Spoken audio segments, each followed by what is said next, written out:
Hey, what's up, everybody? Welcome to the Roundtable. This is episode 2. We're so glad that you guys could join us.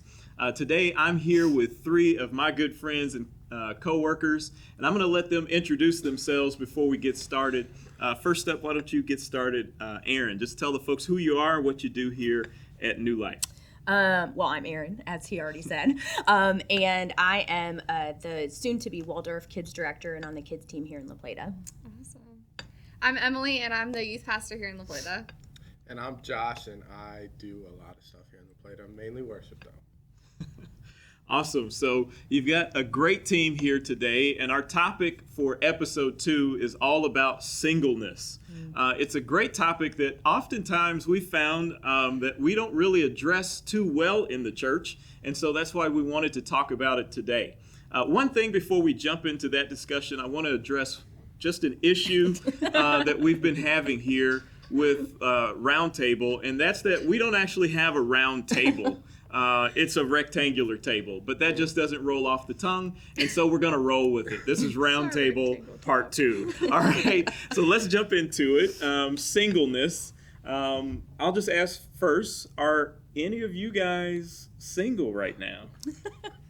All right, you see that, fellas out there? No, but seriously, why don't you guys get started and just tell us about maybe something that you've always wanted to hear from the church or from a pastor about singleness that maybe you've never heard before? So I think, in my opinion, I've always felt prepared and preached to about how to be in a healthy marriage, and I haven't always felt prepared and preached to about how to be successful while I'm single, and then like that tension between, is it a search? Is it something that I'm supposed to be looking for? Or how can I be a good leader while I'm single when all the leaders that I see doing so much in the church are married and are, like, what does that tension and that balance look like? That's what I would like to, that we would talk about more. Yeah, there's an awkward space, it seems like, in the church, almost like a progression that we're supposed to go through, that we're supposed to be single for a season, but that's kind of a waiting period. You just kind of have to get through that until you get married. But even when you arrive in marriage, that's not a final destination. Like, once you're married, then you're expected to have children, and it just kind of keeps going from there. So there's always something coming next. Aaron, what do you have to say about singleness? So I think that a lot of times, we don't hear about how to take advantage of our single season. I think that there's so much that we can be doing proactively in our single season. Like, how can we serve? How can we search within ourselves? Like, there's so many things that we go through in our life that if, a lot of times I've heard it said by pastors that a lot of times our marital problems are our singleness problems because we don't deal with the things that we don't deal with the things while we're single before we get married because we either rush or, a lot of times it's, the definition of success in society is like, one of those things is, are you married? They are like, how do you live a successful, fulfilled life as a single person in 2020? Yeah. I think there's also this weird expectation in the secular world, you don't get married until you have all of your crap together. And then in the Christian world, you get married as soon as possible for obvious reasons. And Paul talked about it. Yeah, so I think that's another area of confusion is like the standard of the normal that we think that we need to achieve, and then it's on completely different ends of the spectrum when we aren't of the world, but we do live in it. Yeah. So I think that's another thing that I have experienced struggling with. Yeah. Those opposites are, like, I experienced that a lot when I'm newly married. Me and Lex got married in September.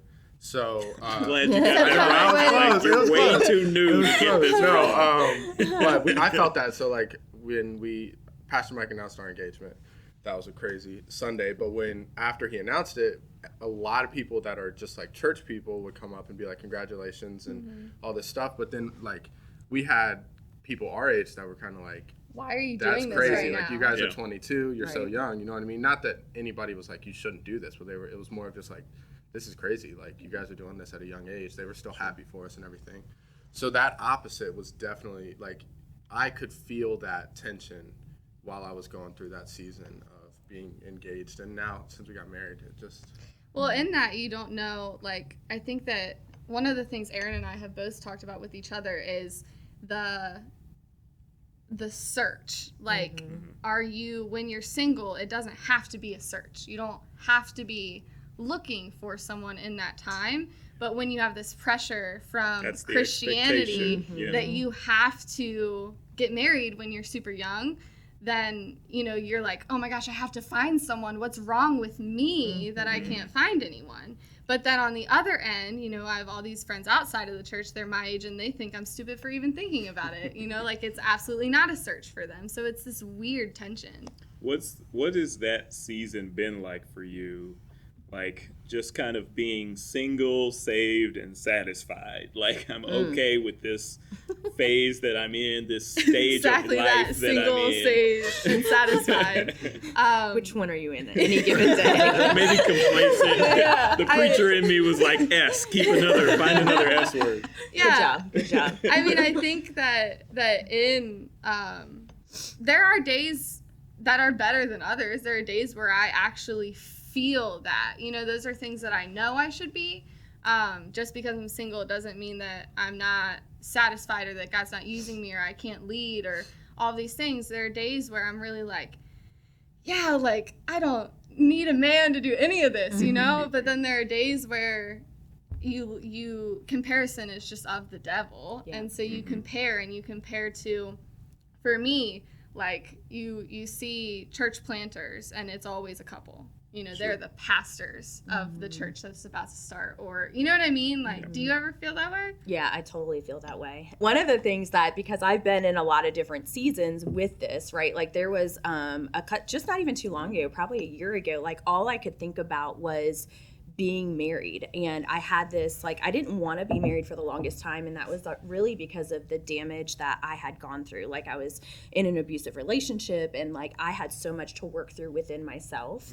And so I didn't allow myself to desire marriage. And then once I gave my life to Christ, all of a sudden, all these desires that I didn't know that I even wanted, you know, he put them in my heart. And I wanted it so bad, but it wasn't happening fast enough. And I was like, what's wrong with me? I mean, I literally, like, I would bump into a guy at Wawa and I would be like, oh my God, maybe that's my husband.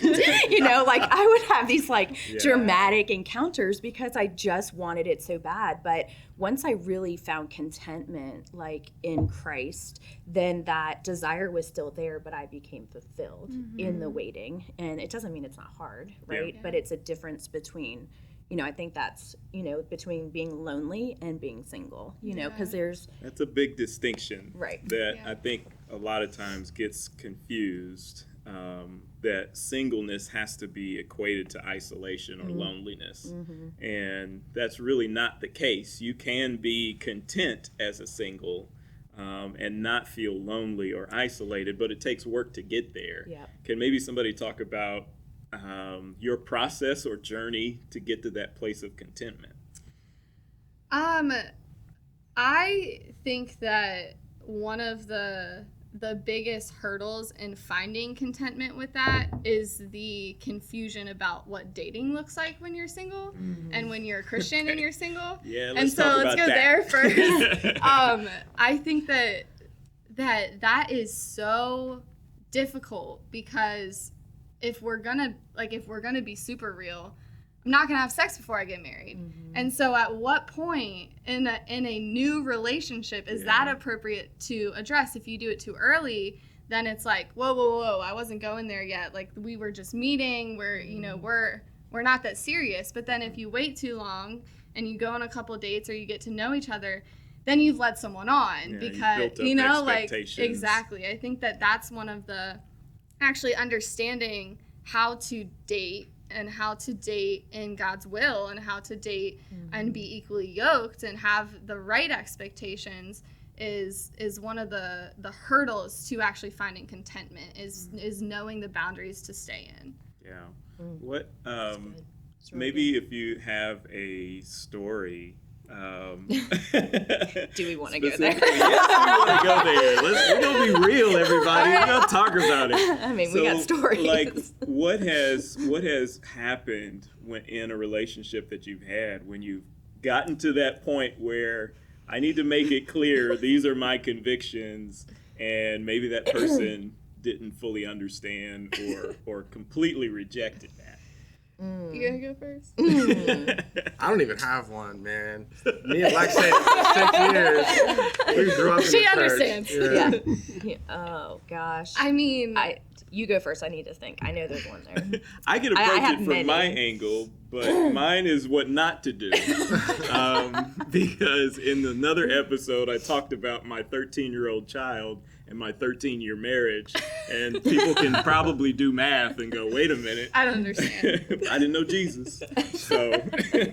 I definitely have had, especially in high school, I got saved and I've been in the youth group here. I've been raised here by my youth pastors and the leaders here. And so I've had these standards for a long time. Doesn't mean I've always been perfect, but it's always been a part of me. And so, especially in high school dating, it was just unheard of. It was almost like, oh, well, she is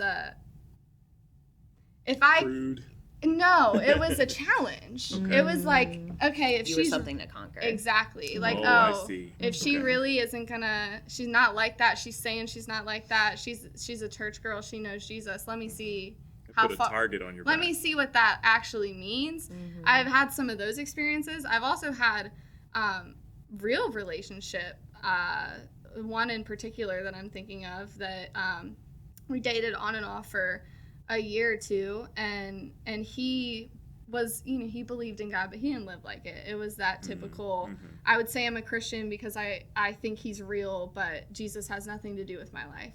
And so I wasn't always necessarily good at following being equally yoked, but that's the relationship I was in, and I was still trying to hold these standards. And what I came to find was it wasn't fair to him for me to hold him to standards that only someone who's in the same place in their journey with Jesus should be held to. Yeah. And so really looking back, having the relationship that I had with Jesus, I should have been the one to know, well, this isn't really on him for the fact that he doesn't like that we can't have sex, because I'm the one that's allowing myself to be in a relationship with someone who doesn't have the same values and morals and beliefs that I do.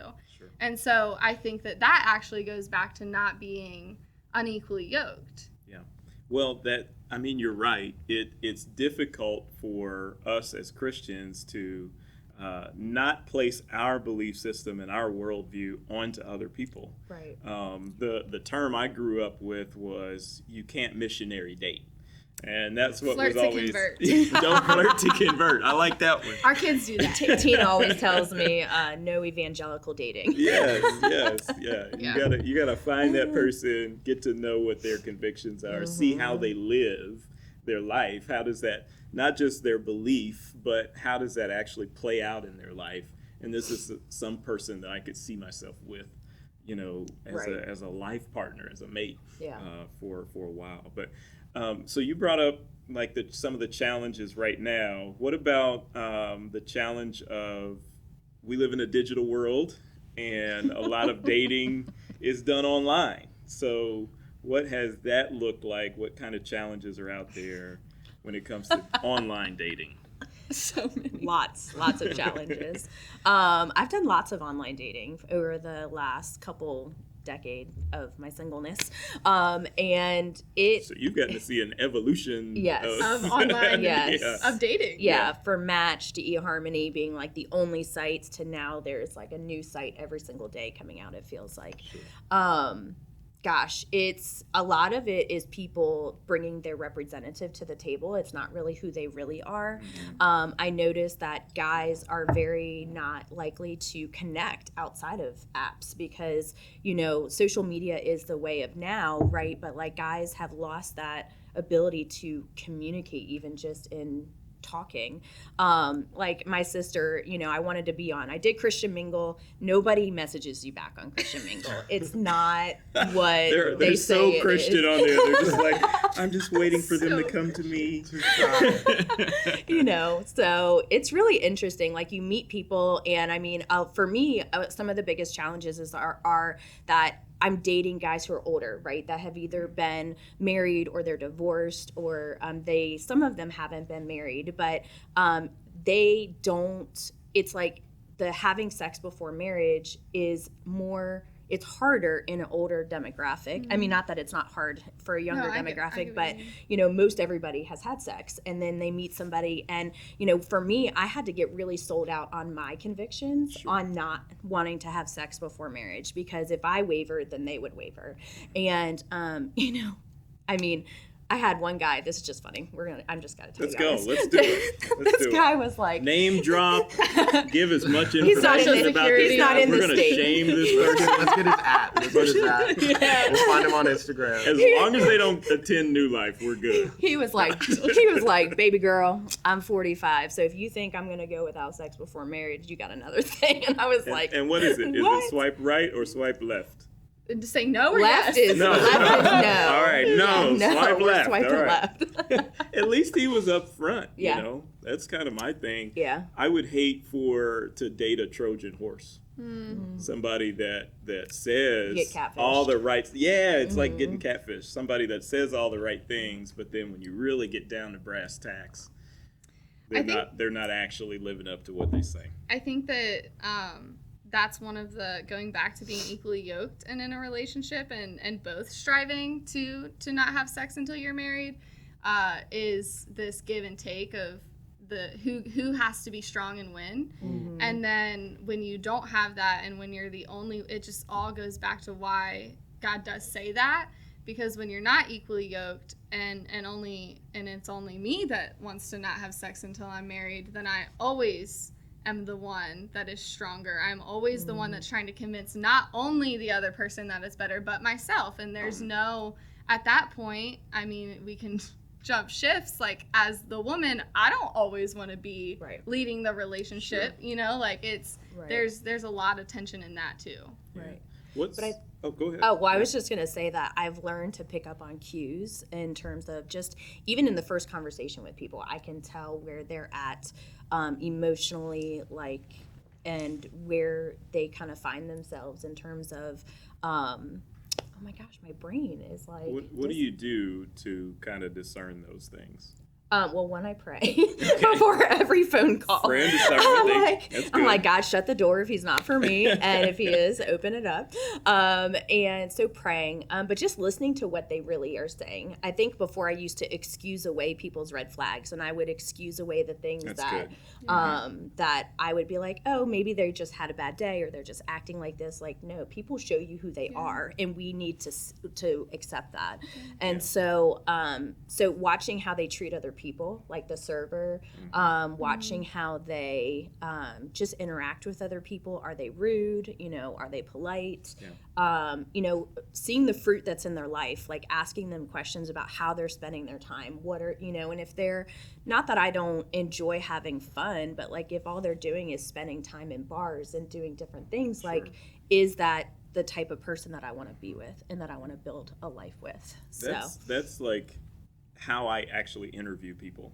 So I don't like just to do the sit down, I've got some questions, I want you to answer them. Like, I want it to be an experience, and I want to see how not just you interact with me, because you can very easily put on a persona, but what about the people that really don't matter? Right. In the long run, that server, that person, the valet, whatever, in that environment, I think you show your true colors, I want to switch gears just a little bit and bring Josh into the conversation. I haven't been single for a long time, all right? But you're young, yes. And that's one of the reasons why I thought you would be great for this, because you can kind of give an alternative position on what made you want to get married at such a young age. So, I mean, what made me want to get married was Alexa, because I love Alexa. Good answer. We've been together for 6 years. To you, sir. Me and Lex started dating when we were 14. Well, she was 13. Oh, wow. So it's crazy. But I think the biggest thing that was the hardest thing to work through being so young and in this generation was like the social media aspect of everything, and the way you guys talked about earlier, comparisons. Like that's one of the hardest things to work through, because you start comparing your life to other people's lives, and so you're like, I want to get to this point in my life, like whether it be professionally in your personal life. And so for me it was tough. I had to work through getting married versus my own personal and professional goals, and like if it was one or the other. And I have a really like structured brain, and so it almost always felt like it was one or the other. So eventually I would start comparing my professional life and the things I was doing, trying to be like, I can't get married right now because I want to end up here. And if I get married now, I won't be able to end up where I want to be. And then finally I was like, that's just not true. And I need to stop comparing what I do, how I feel, to someone else's life that I'm just getting the highlights of. You know what I mean? And so once I did that, and took a step back and kind of just like felt my worldview kind of open up a little bit, our relationship just kind of exploded. And it was, that was around last summer or last spring, and then literally 6 months later we were married. So I think that's really cool, because he's pretty much on the opposite side of where I am right now. But with Joshua, like, and Alexa, they are so young, but they had been together for how many years? Since you were 14? Yeah, so, that's 9 years technically. Well, in each other's lives for 9 years. 6 years we were Break together. up to make up. Yeah. 6 years we were together. Probably wasn't But, straight. so a 6-year relationship is like, okay, what do we do next? We're old enough to get married. We're stable enough to get married. Like, we should get married. And I think that there was a little bit of judgment there, at least from people outside of the church, people that don't have that Christian mindset of as soon as possible. That progression But is even it makes outside sense. of the And church. I think that in relationships, we all try to put our picture of what's supposed to happen on everyone else's life, when that makes sense for Joshua and Alexa, and they're still some of my best friends, and maybe we're in different life stages, but also not, and that's okay for them, because that's what God was asking them to do at this time. Would it make sense for me if I went and dated someone for 2 months and then got married? No. Maybe. Another thing that I had to realize was, even though you might not like think I'm like this just from meeting me or talking to me a few times, I always had that picture of like my Pastor Mike always talks about it, like the Disneyology of love. You know what I mean? Like I still always had that. That's real. You know, and fairy tale, true love. Yeah, and it was always going to be awesome no matter what. And eventually, like that's just not how real life is. You have to choose every day to love someone, choose every day to choose them. And so social media plays a big part in that too. Or not even just social media, like working here, we see a lot of really strong relationships and marriages. Yeah, we do. But it's still the same thing as social media, because it's still almost always the highlights, right? Like we don't see when couples that we work with are going through hard times, because most of the time they're together, it's good. And so it's the same with my parents. I always looked up to their relationship.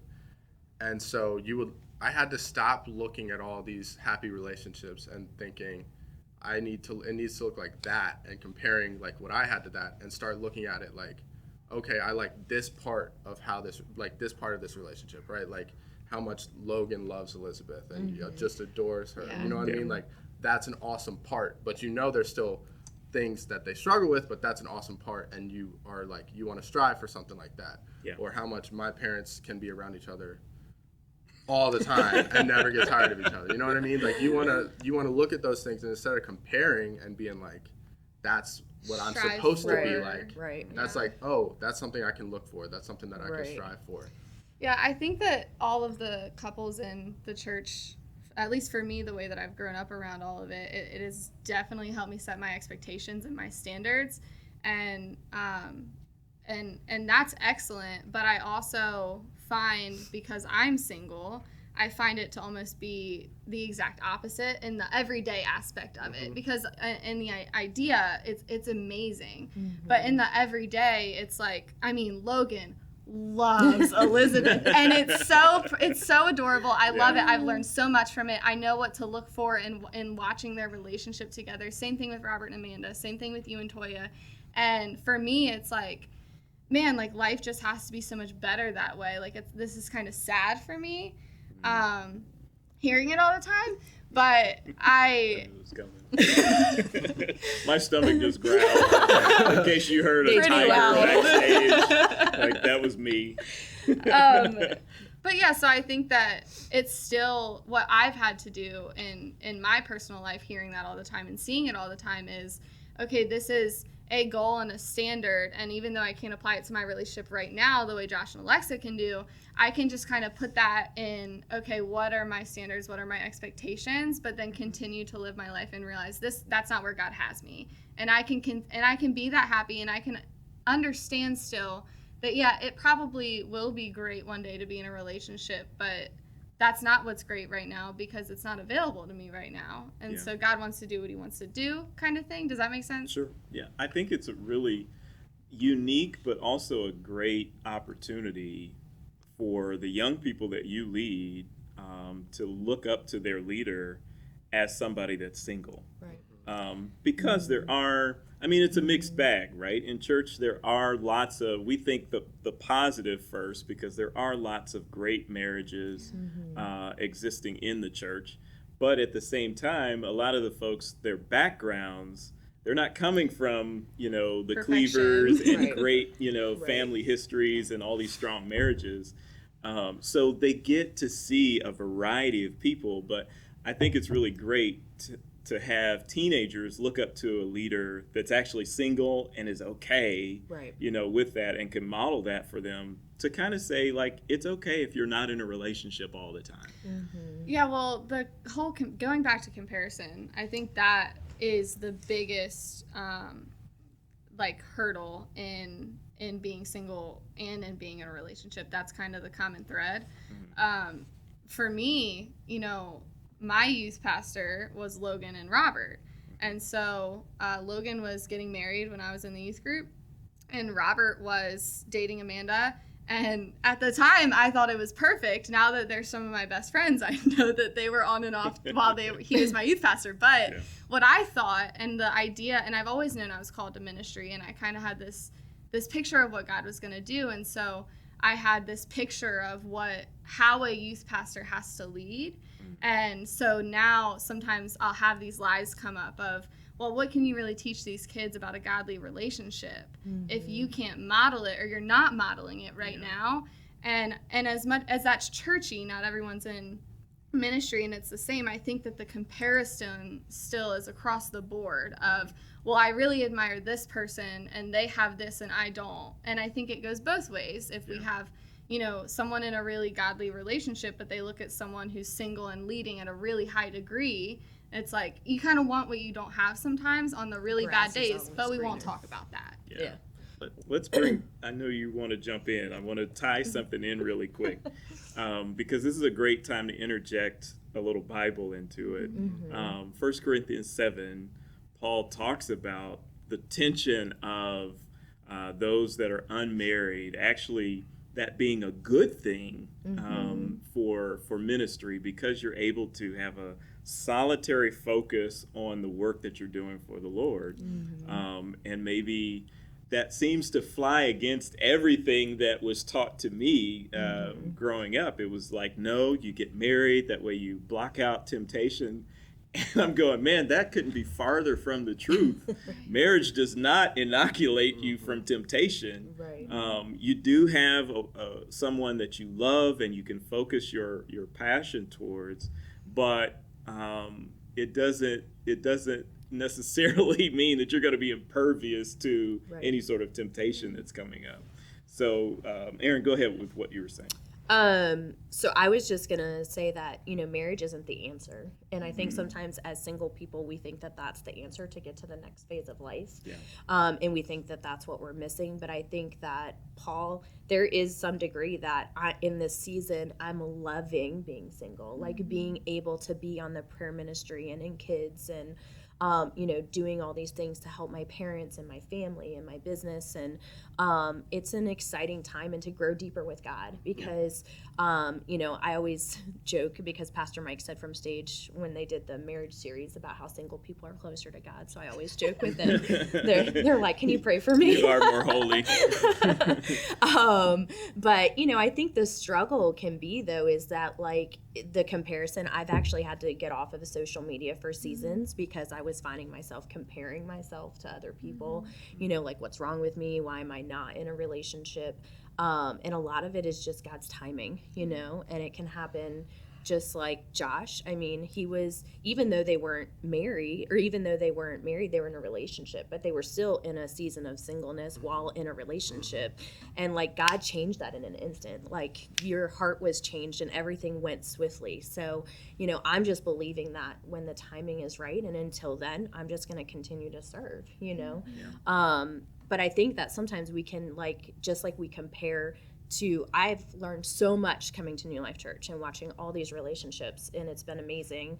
And just learning like what love in a marriage actually looks like, but like not setting, like it's this balance of not setting our standards too high, but yet having expectations. And I think sometimes I can be too quick to be like, you ate your food the wrong way, so we can't get out of it. You got a checklist. So do you guys, this is something that I always wonder, it's kind of a cliche question, but like, kind of like the do you believe in love at first sight thing, but do you guys believe that there's like one person that God... No. Oh, wow. No. Yeah, there's your Disney. Yeah, I know. Yeah. I know.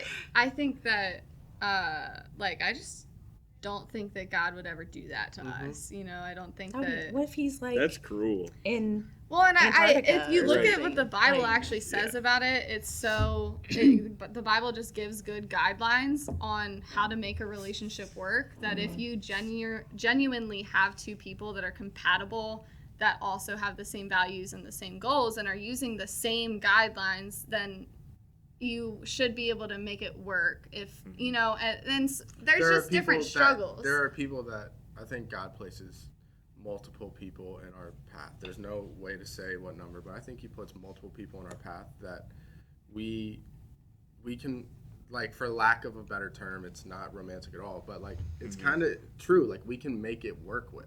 Yeah. Like at the end of the day, sometimes that's what it is, like you're making it work. You're choosing like it. the whole life, your whole life, you're just making it work. And I think there are people that he puts in our life that we can make it work with, and then it's our choice. That's the reality that I think we all have to come to grips with, is kind of stripping away that Disney mentality of there is one person out there for you. There's a soulmate out there for you.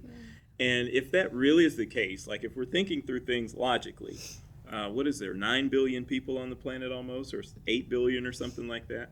And we are in a globalized world. That person that's supposed to be for you could be in China, India, Siberia, somewhere halfway across the world. And what are the odds that you would actually meet up with that person and find that right person? So it's just completely illogical to think that God would do that God would be cruel about that. I think that that takes a lot of the pressure off when you actually think about it that way. And that's been one of the things for me with, like we've talked about, being single. It doesn't have to be a search, even though everyone's like kind of pushing you sometimes to find someone. And it doesn't have to be a search because you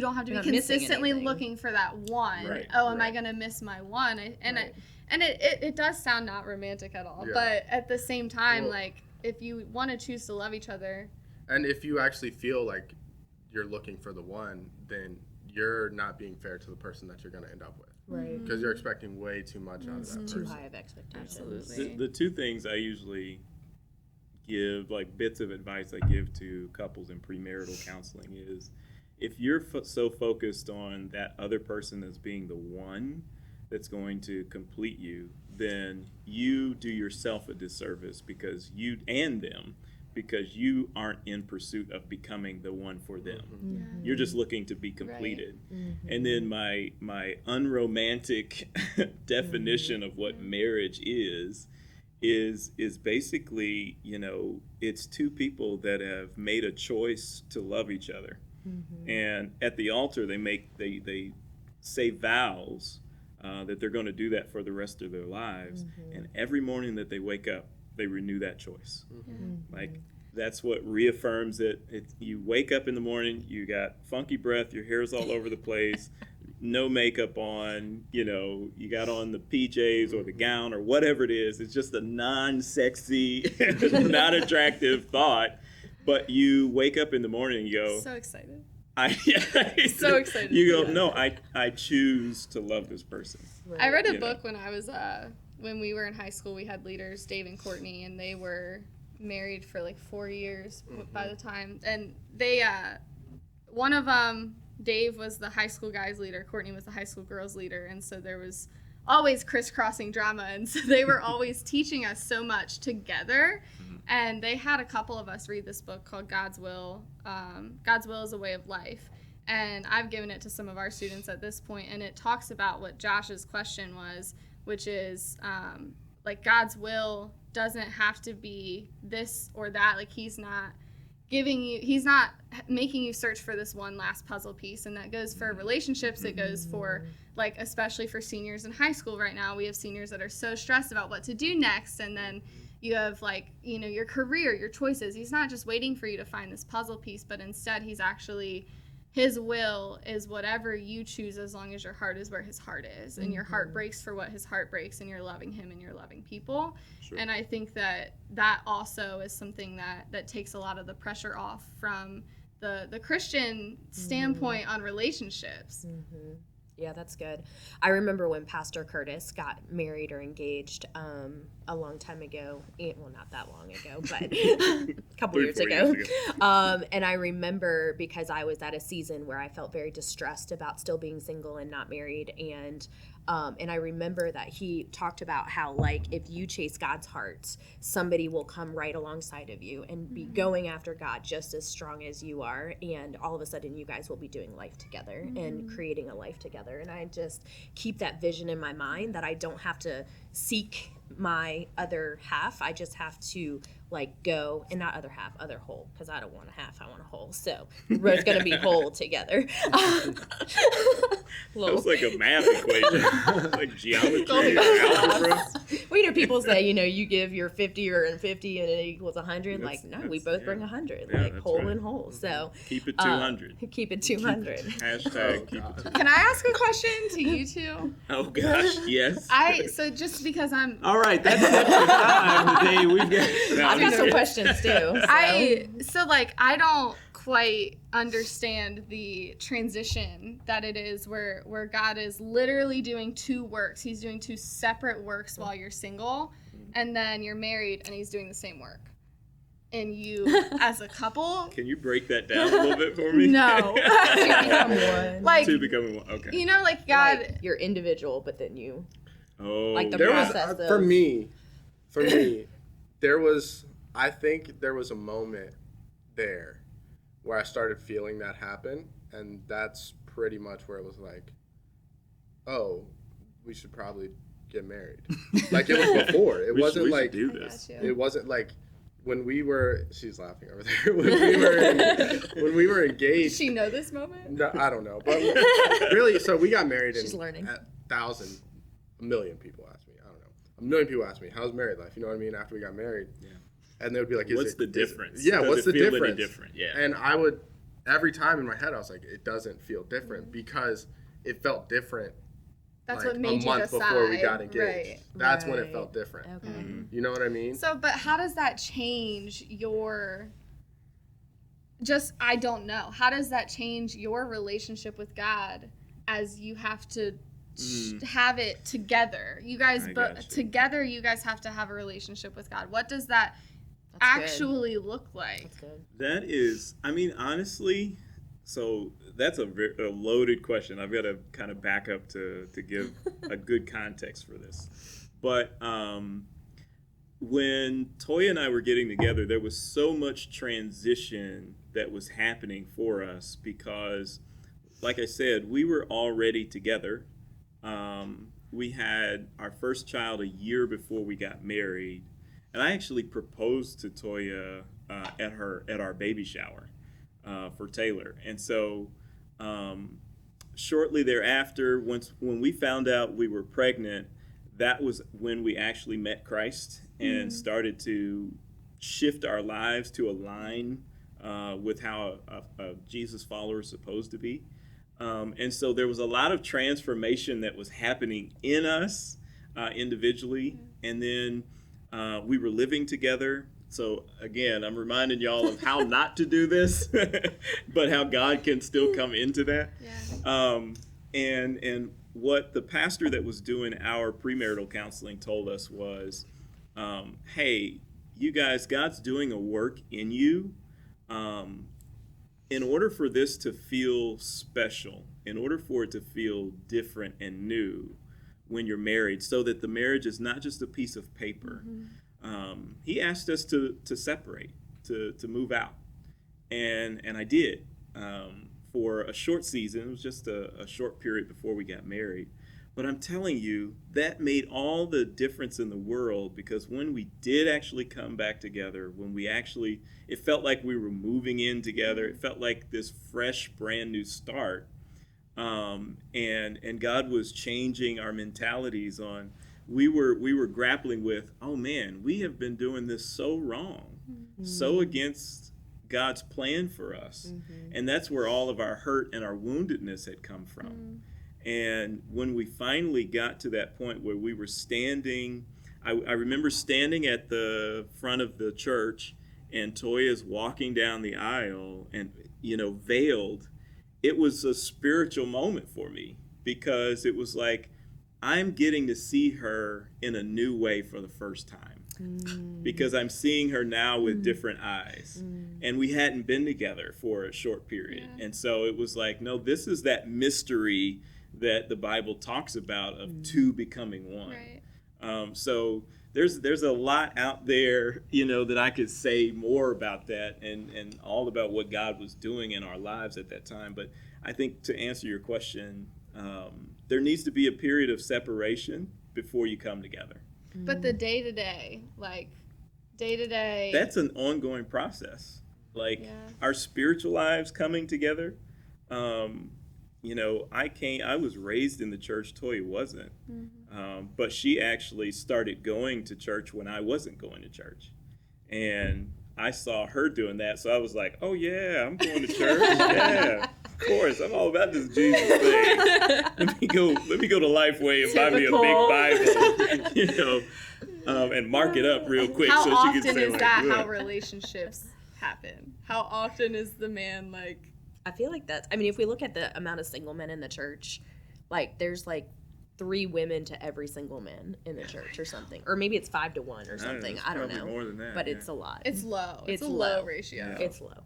but the reason I say it's ongoing is because there's all sorts of obstacles to, the enemy doesn't want 2 Christians to come together. Right. If the Holy Spirit loves unity, then the enemy hates it and wants to create disunity, especially in a marriage. Right. And so it's a struggle for us, and I'll admit this as a pastor, it's a struggle for us to get together and align our spiritual lives. It's a struggle for us to commit to and follow through on reading the Bible together. Thankfully, we're doing that right now.